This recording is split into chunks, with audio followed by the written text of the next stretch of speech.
Welcome to ఓహో talkies. ఇప్పటి వరకు నా ఛానల్ని సబ్స్క్రైబ్ చేయని వారు సబ్స్క్రైబ్ చేయగలరని మనవి.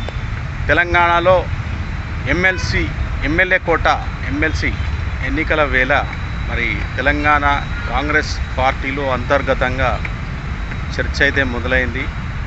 అదేవిధంగా కాంగ్రెస్ పార్టీలో కూడా అంతర్గతంగా సమస్యలు లేవనెత్తే అవకాశం ఉందనే వార్తలు అయితే వినపడతా ఉన్నాయి.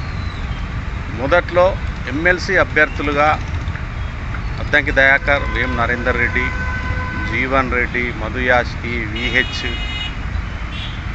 తర్వాత మైనార్టీ నేతలు కూడా కొందరు ఆశించడం, ఫహీం ఖురేషి అట్లాంటి వాళ్ళు, తర్వాత సామా రామ్మోహన్ రెడ్డి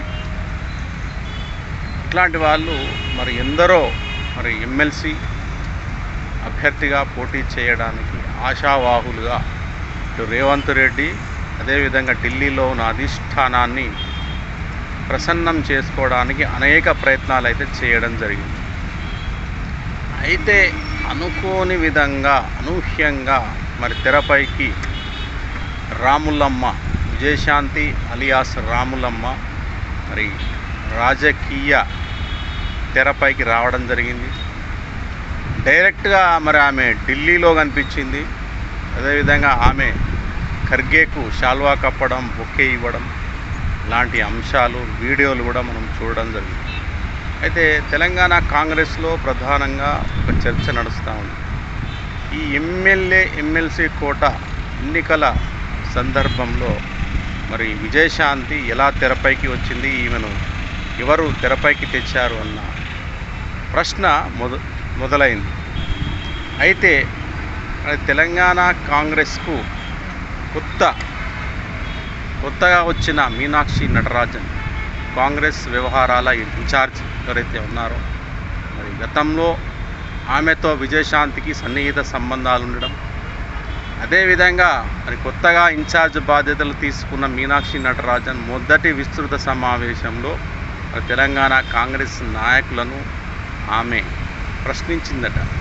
మరి కాంగ్రెస్ పార్టీలో కీలకంగా వ్యవహరించిన విజయశాంతి ప్రస్తుతం ఎక్కడ ఉంది, ఎందుకు ఆవిడ ప్రత్యేక రాజకీయాల్లో పాల్గొనడం లేదు, యాక్టివ్గా లేదు కాంగ్రెస్లో, అని అలాంటి నేతలను మీరు ఏ విధంగా ఎందుకు నిర్లక్ష్యం చేస్తున్నారని చెప్పేసి కొంతమంది నాయకులను మీనాక్షి నటరాజన్ ప్రశ్నించడం జరిగిందట.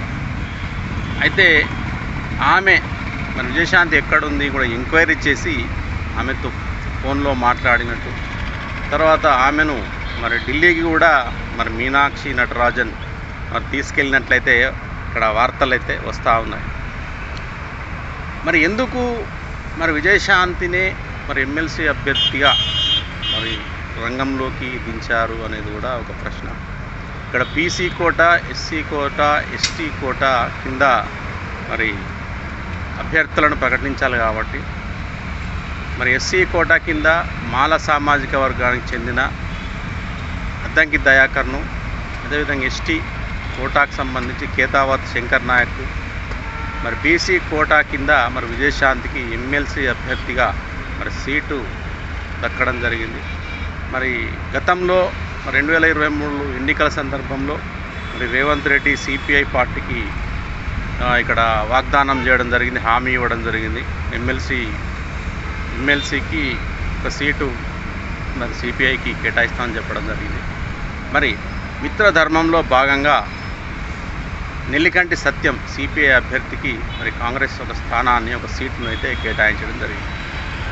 అయితే ఇదంతా ఒక ఎత్తు అయితే ప్రస్తుతం మరి కాంగ్రెస్ పార్టీలో సీఎంగా ఉన్న రేవంత్ రెడ్డికి చెక్ పెట్టడానికి మరి అధిష్టానమే మరి విజయశాంతిని ఒక పావుగా వాడుకోవాలనే ఆలోచనతో మరి రంగంలోకి దించిందా అన్న అనుమానాలు అయితే వ్యక్తమవుతూ ఉన్నాయి. ఇక్కడ మరో అంశము ఇక్కడ ఏంటి అంటే మరి తెలంగాణలో కూడా క్యాబినెట్ విస్తరణ ఉంది. ఇంకొక 4-5 శాఖలు కేటాయించే అవకాశం ఉంది కాబట్టి దానిలో ఎస్సీ కోట, బీసీ కోట, మైనార్టీ కింద కొందరికి మంత్రి పదవులు వచ్చే అవకాశం ఉంది. అయితే హోమ్ మినిస్టర్ లాంటి పదవులు ఇంకా కొన్ని ఉన్నాయి కాంగ్రెస్ చేతిలో.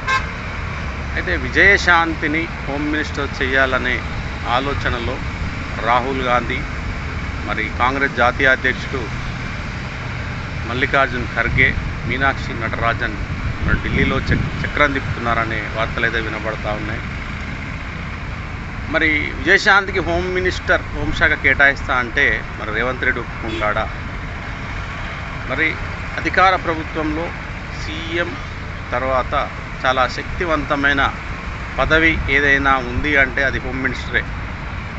ఆ రెండు పదవులు చాలా కీలకమైనగా భావిస్తారు ఎప్పుడు రాజకీయాల్లో. కాబట్టి మరి విజయశాంతికి హోమ్ మినిస్టర్ ఇవ్వనున్నారనే వార్తల నేపథ్యంలో మరి ముఖ్యమంత్రి రేవంత్ రెడ్డి ఒప్పుకుంటాడా? మరి హోమ్ మినిస్టర్ హోంమంత్రిత్వ శాఖ ఎవరికి కేటాయిస్తారు? మరి అద్దెకి దయాకర్ కూడా మంత్రి అవుతాడని చెప్పి వార్తలు వినబడతా ఉన్నాయి. మరి హోమ్ మినిస్టర్ ఎవరికి ఇస్తారు? మరి విజయశాంతికి హోమ్ మినిస్టర్ కాకుండా మరేదైనా ఇతర శాఖ ఇచ్చే అవకాశం ఉందా అన్న వార్తలు కూడా వినపడుతున్నాయి. ఇంకొక అంశం, కాంగ్రెస్ పార్టీలో విజయశాంతిని రాజకీయంగా సక్రమంగా సరిగ్గా వాడుకోగలిగితే మరి కాంగ్రెస్ పార్టీని కూడా ముందుకు తీసుకెళ్ళొచ్చనే అభిప్రాయాన్ని కూడా మరి ఢిల్లీ పెద్దలు వ్యక్తం చేస్తున్నారట. ముఖ్యంగా ఆమెకు ఒక హోమ్ మినిస్టర్ లాంటి పదవిని కట్టబెట్టడం వల్ల బీఆర్ఎస్ పార్టీలో ఉన్న కవితకు ధీటుగా ఆమె కౌంటర్ వేసే సత్తా కలిగి ఉందని చెప్పేసి, అదే బీజేపీ పార్టీ నేతలు ఎవరైనా ధర్మపురి అరవింద్ కావచ్చు, తర్వాత బండి సంజయ్ కావచ్చు, కిషన్ రెడ్డి కావచ్చు, ఎవరైతే తీటైన నాయకులు ఉన్నారో వారికి కూడా అంటే ధీటుగా మరి ప్రెస్ మీట్లలో కావచ్చు, మరి ఇతరత్ర మరి ధీటుగా మాట్లాడే శక్తి, క్యాపబిలిటీ విజయశాంతికి ఉందని చెప్పేసి అయితే వాళ్ళు మాట్లాడుతూ ఉన్నారు. అదేవిధంగా మరి తెలంగాణ రాష్ట్రంలో మరి లోకల్ బాడీ ఎలక్షన్స్ ఉన్నాయి, సర్పంచ్ ఎన్నికలు, జెడ్పీటీసీ ఎన్నికలు, అదేవిధంగా మరి హైదరాబాద్ జిహెచ్ఎంసీ ఎన్నికలు కూడా ఉన్నాయి. కాబట్టి మరి ఇలాంటి తరుణంలో విజయశాంతికి ఒక కీలక పదవి ఇవ్వడం వల్ల మరి పార్టీ బలపడుతుందని, ఆ ఎన్నికల్లో విజయం సాధిస్తుందని చెప్పేసి రాహుల్ గాంధీ, ఖర్గే, అదేవిధంగా మీనాక్షి నటరాజన్ కూడా భావిస్తున్నారట. కానీ మరి రేవంత్ రెడ్డి మరి ఒప్పుకుంటాడా లేదా అన్నదని చెప్పేసి కూడా మరి ఇక్కడ మరి కొన్ని వార్తలు అయితే వినపడతా ఉన్నాయి. మరి వేచి చూడాలి, మరి విజయశాంతికి హోమ్ మినిస్టర్ పదవి వస్తుందా రాదా? మరి ఎమ్మెల్సీ అభ్యర్థి ఎంపిక పూర్తయిన తర్వాత మరి మండలిలో విజయశాంతి అడుగు పెడుతుంది. మరి అదే మండలిలో కల్వకుంట్ల కవిత బీఆర్ఎస్ తరఫున మండలి సభ్యురాలుగా ఉంది. కాబట్టి కాంగ్రెస్ కూడా మండలిలో మంచి పోరాటాన్ని కొనసాగిస్తుందని చెప్పేసి అయితే భావిస్తుంది.